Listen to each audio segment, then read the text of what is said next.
Here's today's Life by Design with Dr. Dan Stanley.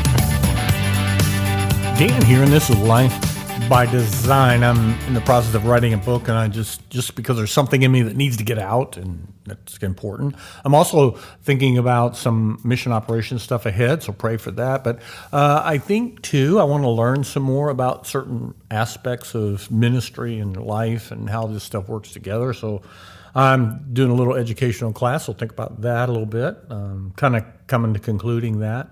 But also, I just think that there is so much that needs to be done to help the local church, which I believe in the local church, whether it's 2, 3 people or maybe more, thousands of people.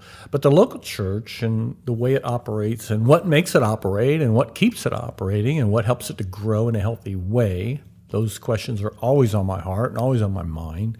And specifically on how we close this backdoor issue a lot of churches have where people come. And I think one of the biggest things, and probably the thing, is the trust.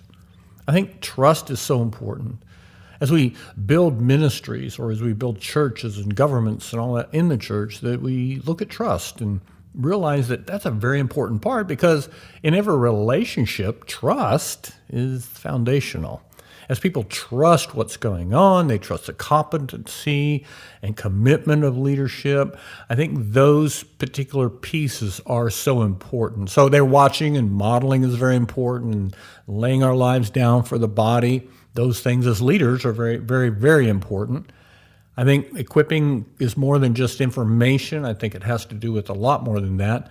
But as we look at the levels of people moving out of the back doors of churches into the front door of another church, I think that we need to address that. So to all I've heard, this is Dan saying, let's just think ahead and just be praying for God to do miraculous things in our day.